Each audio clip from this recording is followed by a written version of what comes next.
Pessoal, sejam bem-vindos a mais um vídeo aqui do canal. Meu nome é Gustavo Prestes. Hoje eu vou tratar aqui com vocês sobre o diagrama de Linus Pauling. Hoje vocês vão ver como fazer a distribuição eletrônica dos elementos químicos, como utilizar o diagrama, qual a relação entre esse diagrama e a tabela periódica, e resolvendo diversos exercícios aqui no final da aula. Primeiro conceito que eu preciso apresentar para vocês é a ideia de níveis de energia. Então eu peço agora que vocês imaginem nessa imagem aqui que nós temos o nosso átomo. Aqui no centro da imagem a gente tem o núcleo, e se distanciando cada vez mais do núcleo, a gente tem várias camadas onde se organizam os elétrons.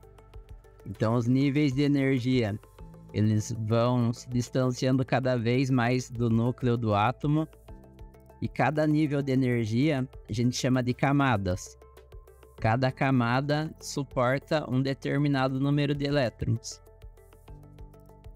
Então a gente imagina aqui o nível de energia 1 bem perto do núcleo, o nível 2 um pouco mais distante, o 3 um pouco mais distante do que o 2, e assim por diante.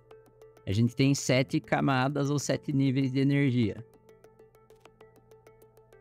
O número de elétrons que cada camada suporta, ele é apresentado nessa tabela aqui para vocês.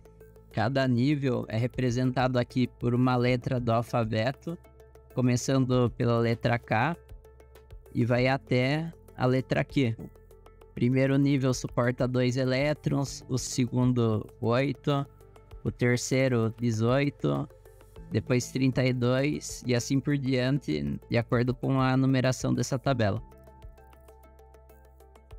O que acontece, pessoal, é que além dos níveis de energia, nós temos também os subníveis. Então imaginem que os subníveis, eles estão sempre contidos dentro de cada nível de energia do átomo, e eles também têm um suporte a um determinado número de elétrons. Cada um deles consegue conter um determinado número de elétrons. E esse número é apresentado aqui nessa tabela para vocês. Os subníveis de energia são representados pelas letras S, P, D e F. Então o limite de quantidade de elétrons que cada subnível possui são esses aqui. Tem uma outra ideia importante, e que cada nível de energia contém apenas determinados subníveis. Os subníveis, eles são apresentados nessa tabela. Então a camada K, por exemplo, ela tem somente o subnível S. A camada L tem os subníveis S e P. A camada M tem os subníveis S, P e D. E assim por diante, conforme descrito na tabela. A camada mais externa de um átomo, e isso é importante falar para vocês, ela é chamada como a camada de valência. Eu quero que vocês guardem esse nome, que vai ser importante daqui para frente. Então, agora que a gente apresentou esses conceitos, vou falar para vocês como construir o diagrama. Acredito que a maioria de vocês já deve ter visto o diagrama de Linus Pauling em algum lugar. E aí, se você precisar construir ele para responder alguma questão, como que a gente faz? A gente começa escrevendo as letras K, L, M, N, O, P, Q, sempre uma embaixo da outra. Na próxima coluna, a gente vai escrever S2 em todas as linhas.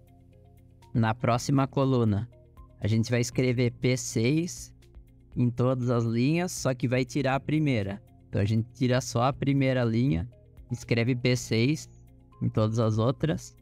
Na terceira coluna, a gente vai escrever D10, só que vai tirar uma linha de cima e uma linha de baixo da coluna anterior.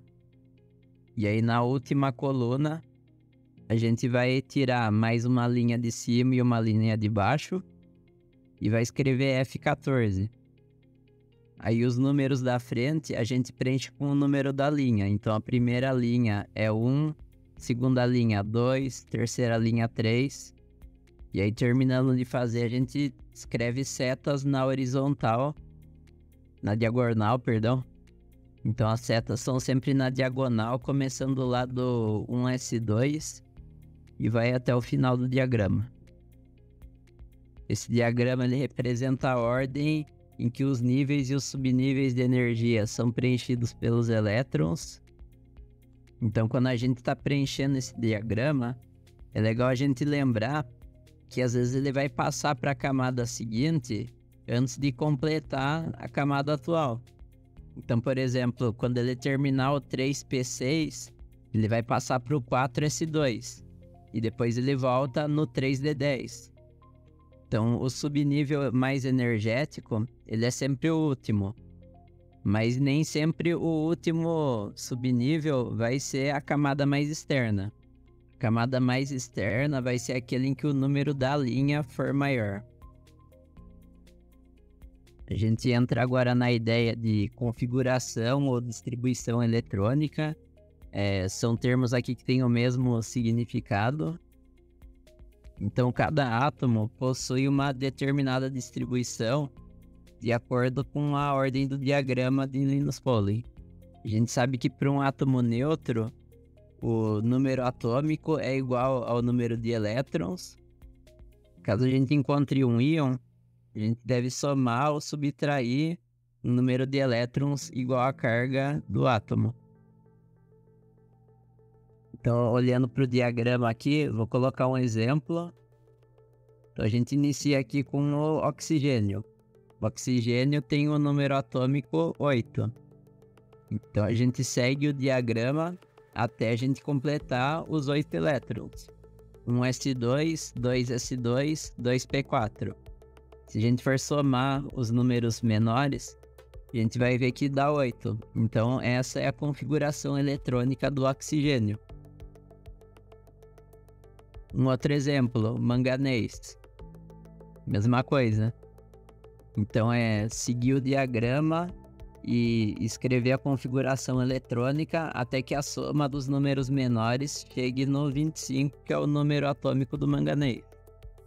Agora, num exemplo de um átomo com carga, que é o íon do manganês, nesse caso, um átomo que ele tem carga mais 2, ele perdeu 2 elétrons. Então, na verdade, ele tem 23 elétrons. Então, a gente faz aqui a distribuição eletrônica, seguindo o diagrama até chegar em 23 elétrons. E qual a relação que o diagrama de Linus Pauling tem com a tabela periódica? Simplesmente a tabela periódica ela foi organizada de acordo com o diagrama de Linus Pauling. Cada linha da tabela periódica ela é chamada de período. E o período ele é justamente a camada de valência do átomo. Então, quando a gente pega cada átomo da tabela periódica e faz a distribuição eletrônica dele, a última camada sempre vai ser o número da linha em que ela está na tabela periódica. E a gente tem as colunas da tabela periódica, são chamadas de famílias. A coluna em que cada elemento da tabela periódica está localizada, ela tem relação justamente com o último subnível da distribuição eletrônica daquele elemento. Então, como vocês podem ver na imagem, em azul a gente tem todos os elementos que terminam no subnível S. Em verde, todos os que terminam no subnível P. Em amarelo, todos que terminam no subnível D. E em roxo, todos que terminam no subnível F. Então, chegando agora na etapa de exercícios, eu vou pedir para que você pause o vídeo, tente resolver sozinho esses exercícios aqui. E aí eu já vou seguir aqui com a resolução e o gabarito das questões. E aí, já tentou fazer? Então eu vou iniciar aqui. Considerando que o número atômico do titânio é 22, qual será a sua configuração eletrônica? Vou colocar aqui o diagrama para vocês poderem dar uma olhada. E a configuração eletrônica, vou apresentar aqui diante da questão. Nessa questão aqui eu acredito que não tem muito o que explicar, é só seguir o diagrama. Caso vocês tenham alguma dúvida, coloquem nos comentários, por favor. Exercício número 2. O arsênio tem 33 prótons em seu núcleo. Ele pode formar um ânion trivalente de carga -3. Dê a distribuição eletrônica desse ânion. Então, se ele tem carga -3, ele tem 3 elétrons a mais. Ele tem 33 prótons. Se ele fosse neutro, ele teria 33 elétrons. Como ele tem carga -3, então ele tem 36 elétrons. Então a gente faz a distribuição eletrônica até completar os 36 elétrons. E vai ser essa resposta que vocês estão vendo abaixo do exercício número 2. Passando agora para o exercício 3. Elementos químicos são utilizados em organismos vivos para a realização de muitas tarefas importantes. Por exemplo, o ferro faz parte da molécula de hemoglobina, participando do transporte do oxigênio no corpo. O átomo de ferro tem número atômico igual a 26. A camada de valência desse átomo tem quantos elétrons? Então, como que a gente responde? A gente faz aqui a distribuição eletrônica até chegar em 26 elétrons. E agora a gente vai observar quantos elétrons ele tem na camada de valência. A camada de valência, nesse caso aqui, é a número 4. E nesse caso ele vai ter 2 elétrons. Então a resposta correta é a alternativa C, 2 elétrons. Por último, tem esse exercício aqui, que é uma questão da FUVEST. Eu quero deixar ela aqui como um desafio para vocês tentarem fazer. Vou pedir para vocês pausarem o vídeo, tentarem resolver aí com tranquilidade. E eu já volto aqui para resolver o exercício. Então, seguindo aqui com a resolução, o exercício diz: a seguir são mostradas 4 configurações eletrônicas. Aí ele mostra cada uma delas, ele pergunta: qual das configurações corresponde a cada um desses dos átomos? Aí põe cloro, magnésio e o neônio. E aqui, pessoal, é muito aquela relação da distribuição eletrônica com a tabela periódica. Mas então o que a gente faz? A gente vai somar os expoentes de cada uma dessas configurações. A gente vai ver quantos elétrons tem. No caso da primeira, a soma vai dar 10. Então, se tem 10 elétrons, a gente sabe que é um átomo neutro. Então, o número atômico desse átomo vai ser 10. Quem tem número atômico 10 na tabela periódica é o neônio. E aí, em cada uma delas, a gente vai proceder da mesma forma. Na segunda, a soma é 12. Então, é o magnésio. Na terceira, a soma é 17, então é o cloro. Então a gente fica com a resposta aqui.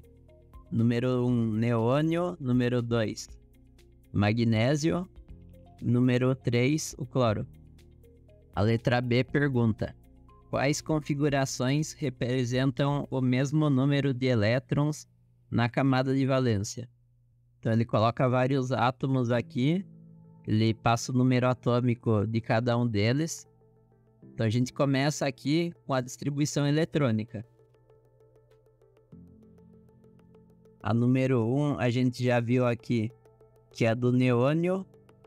Então ela tem 8 elétrons na camada de valência, porque a camada de valência é a 2.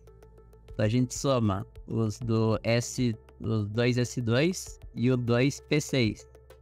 Então, um total de 8 elétrons na camada de valência. Da número 2, a gente tem que ela tem só 2 elétrons na camada de valência, porque a camada de valência é o 3s2.